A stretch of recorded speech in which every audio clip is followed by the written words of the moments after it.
And Luis, he has a question for you. He wants to know, where in Costa Rica are you? And he also asked, have you ever visited Costa Rica Meadery? But he's curious about, where are you in Costa Rica?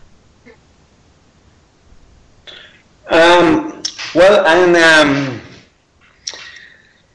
in the Central Valley, in the west side of the border of the Central Valley. In other words, is 35 kilometers from the international airport to the west, in a city called San Ramon. Okay. Well, it's 1,100 meters from the sea level. Oh, okay. Okay. So it's a fresh. We say fresh.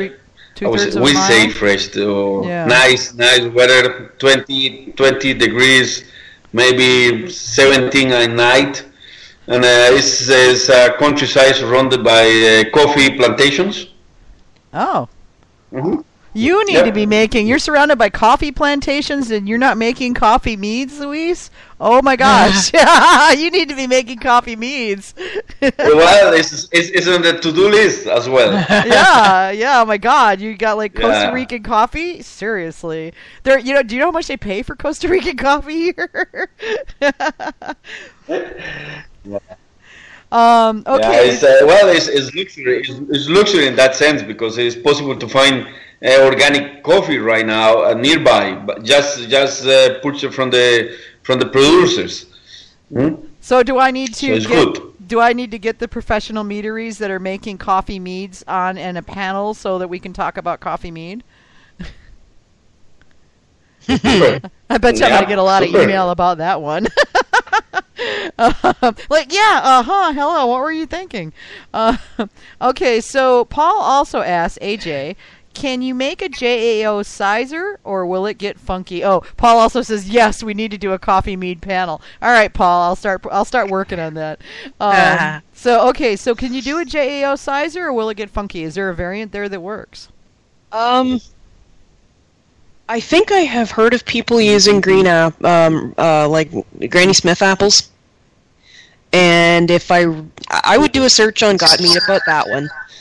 The only JAO sizer that I've tried, I used green apples, as in unripe apples, and it did turn out a little bit funky, but I'm not sure if that's because the green apples had not developed enough to have any kind of flavor to speak of, or whether it's because of the volume of green apples I used. I had to split it into 2 batches, and I had a fair amount of headspace. So mine developed kind of a funky flavor, but that could have been me being a bad example. Well, you're a professional bad example. That's why we love you. I am a professional bad example, exactly. Yeah. I make all the mistakes, so you don't have to. That's right. That's why we have you here. So I am a bad example. Paul, the answer is give it a shot. See what happens. What I would suggest is, if you've got the space and multiple 1-gallon containers, maybe do a JAO variant that, I don't know, I mean, how many apples to add is the question. See, if I was going to do it, I would basically replace the water with cider and see what happened there, and try different ciders,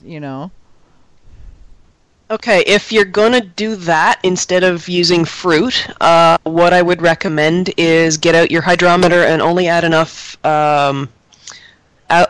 honey to bring it up to 1.135, because that's about the maximum you want your specific gravity for a JAO. And anytime I stray off of the handful of fruit in, gallon of water with 3.5 pounds of honey, that's how I do it, is because most of the time it ends up being about 1.135. For the specific gravity, and if you exceed that, it's going to probably come out too sweet, and I don't know if I don't know if cider apples have got enough acidity to. Again, it depends on the kind of apple. Yeah, and that's why I was suggesting Granny Smiths, because they're tart. Well, there's a lot of. So if you're using a tart apple. Yeah, there's a lot of ciders that are going that route these days, though, because you get into English style ciders and they're very tart. whereas the traditional American cider up until recently has been more on the sweet side.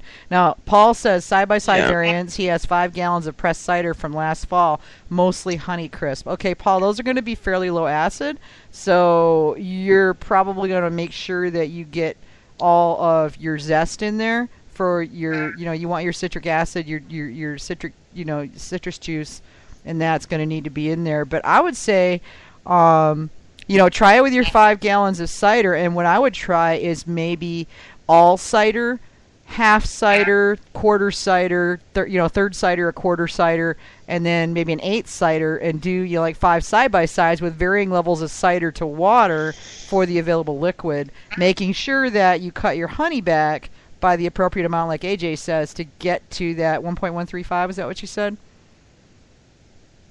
1.135 is pretty typical of where a JAO, between 1.125 and 1.135. You don't want to go above 1.135, and because apple juice or cider has already got about, you're already starting with a reading of about 0.050, or at least every time I've made apple cider, it's been there plus or minus a little bit.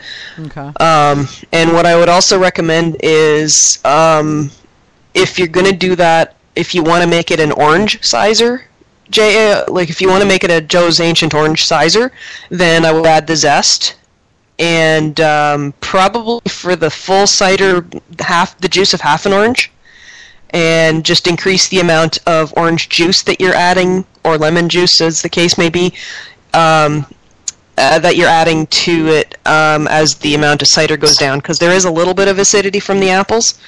But you're probably going to want to add a little bit more acidity the less apple you're going to use. Yeah, well, the and I'm making an educated guess that probably half an orange juice will probably at least help with the acidity. You may have to adjust it afterwards with acid blend or just a little bit of lemon juice. Yeah, I would say go with the lemon juice in that route rather than acid blend. Just, squirt a little bit of lemon juice in there, swirl it up, see what you get, and, taste it. Yeah. I mean, don't be afraid to... always use fresh squeezed lemon juice. Yes, don't use real lemon. That's just a bad plan. Yeah, totally. Yeah, I actually went out and bought a one of those slicer, dicer, juicer jobs so I could make my own juice. So my husband was putting it together, and he's like, "Worst design ever." Okay, so Paul comes back and says, "Sure makes sense. Thanks, guys. Thanks for asking, Paul. It's a really good question." Now, of course, your mission, Paul, should you decide to accept it, is to bring that onto the Got Mead forum. Please. Or onto the Got Mead post page. your results on Got Mead. Please do, yeah. If you're going to do a side-by-side experiment, and this is true for anybody out there, if you're going to, Pete's always saying, if you're going to make 1, make 5. If you're trying some variations on a particular recipe, or you're curious to see what varying levels of honey will do, or different yeasts will do a variation different experiment. Levels of acidity. Yeah, do a variation experiment. Take good notes. Poker Face Pablo is Paul's Got Mead handle. So Poker Face Pablo will post. Okay. So line it up, Paul. Line it up and say, here's what I did. Here are the recipes. Here's what we started. Give the notes. Give us some details, because what's going to happen is you're going to get overrun. A whole bunch of people are going to come on, and you're going to have all kinds of fun. Trust me on this. There's just way too many people with. I'm going to be watching. Yeah, AJ will be watching you, so no pressure. I'll be watching for that one, because I'm interested in hearing how it goes, too, because sometimes I've got too much apple cider left over, too. I know, right? I always buy it every year, and then I can't drink it fast enough, and I always think, what can I do with this? Usually I end up making cordials, just because cordials are easy and require absolutely no human intervention once you pitch them into the glass jar, but... and I'm lazy that way. But yeah, Paul, please do post whatever degree you can and keep us up to date. And don't be afraid to copy and paste that puppy to the Facebook group too, because we've got a lot of people that are on one and not the other. Surprisingly, I try to run them so they're both, but not everybody is, and I haven't figured out a way to make them post to each other yet. As far as I can tell, there isn't an easy way. So, don't be afraid to copy and paste if you have the time. We'd really appreciate it.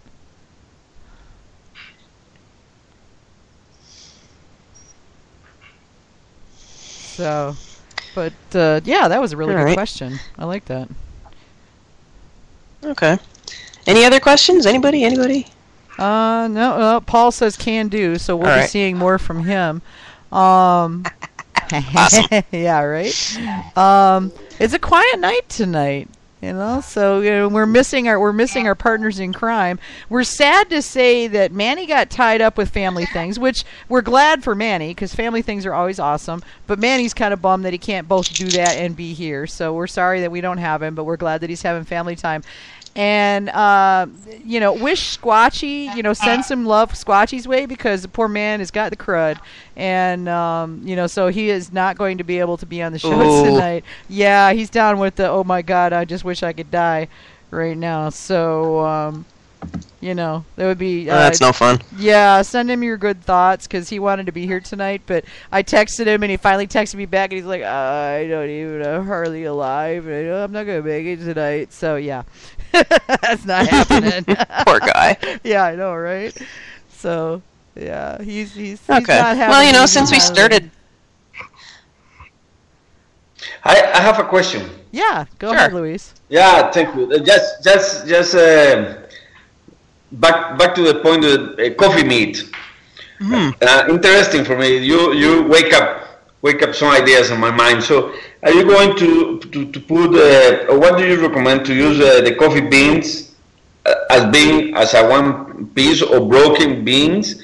And second question: at the beginning of the fermentation process or in the second part or third part of the fermentation process? What do you know about? What excellent questions. Okay, It is on my to-brew list, although I haven't actually done it myself. But I've done a bit of reading, and because I want to do it, I've been reading about it. And what I have read suggests that you would like to do a cold soak of your ground coffee, and do that, and then strain it out and.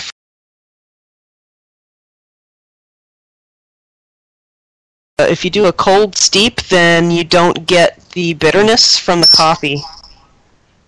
Okay. And that way you're free to do it dry or sweet, however you want it. Mm-hmm. I don't know myself what happens to the flavor once it's been fermented, though. So it would be one of those things where you'd probably want to taste it before you decide you're finished with it. And if it needs a little bit more of a coffee boost, then I would suggest trying to make another concentrated cold steep if you were going to do some back sweetening anyways, and just mix that together before you add it in. Okay. That would be my suggestion. Well, but definitely do some searching on Got Mead, because there have been a number of people who've tried coffee meads and they've done it different ways. Yeah. Some people have fermented on the beans, and some people have just taken ordinary hot made coffee.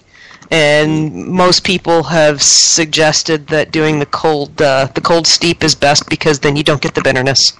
Yeah, I've seen the cold steep. Okay.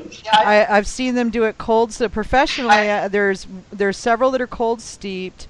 There are several that are using brewed coffee. So regularly brewed coffee, usually in the primary, and then there are at least 2 that are just steeping directly on the beans in the mead. So they're not cold steeping the beans ahead of time. The crushed beans, or the beans are being roasted, then crushed, and then put into the mead. Mm-hmm. So they're doing an alcohol extraction at the end rather than a water extraction at the beginning. Okay. Correct. Yeah. So it really depends on who you're talking to, and I've seen Guatemalan beans used. I've seen Costa Rican beans used. I have seen Jamaican Blue Mountain beans used, and as well as Colombian and there's a couple of other ones. There are a bunch of commercial coffee meads out there. I honestly think if you're planning on doing this for commercial purposes, that Pete's advice, if you're going to make 1, make 5, is probably a good idea. And just try a bunch of different ways, Yep. Yeah. Pick whichever coffee you find tastes best. And, see which one smells right if you put it next to honey, and, go from there. and try a couple of different ways, and try making a traditional mead and then steeping coffee beans in that.